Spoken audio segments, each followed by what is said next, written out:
সাংবাদিক ভাই সকলকে আমি ধন্যবাদ জানাচ্ছি আমাদের এই কাজের মানে প্রচার করার জন্য।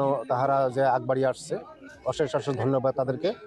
আমরা এখানে ব্রহ্মপুত্রর নদীর পাড়ে আমরা আছি। একটা সুতি ব্রহ্মপুত্র থেকে ঢুকে গেছে এই দিকে, দক্ষিণ দিকে। ওটা মানে বারিশার সময় অনেক জায়গা, বিস্তীর্ণ এলাকা খুব ক্ষতিগ্রস্ত করে, কৃষিভূমি নষ্ট করে, গবাদি পশু নষ্ট করে, প্লাস পার ভাঙে।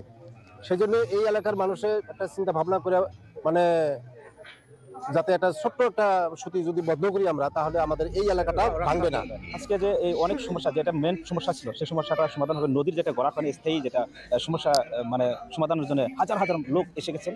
আর এটা একটা সুতি, আমার স্যার বলছেন যে একটা সুতি। আর হিন্দু মুসলমানের যেটা ঐতিহাসিক বুড়াবুড়ি, এখানে হিন্দু মুসলিম জৈন খ্রিস্টান সব মিলে যে আমরা যে পূজা বাতিল করে আর এখানে মেলা হয়, আর এইটার একটা সুতিটা যদি বন্ধ করা হয়, হাজার হাজার লক্ষ লক্ষ মানুষের যে উপকার হবে, এটা স্থায়ী বাঁধ হবে। সেটার জন্য আজকে শুভ উদ্বোধন। আমি সর্বপ্রথম এনকেটিভিকে আমি ধন্যবাদ জানাবো। আমাদের এই অত্র অঞ্চলে এই ভিতরা গ্রামে এসে আপনারা নিউজ করতেছেন, তার জন্য আমি এনকেটিভিকে সর্বপ্রথম আমি ধন্যবাদ জানাবো।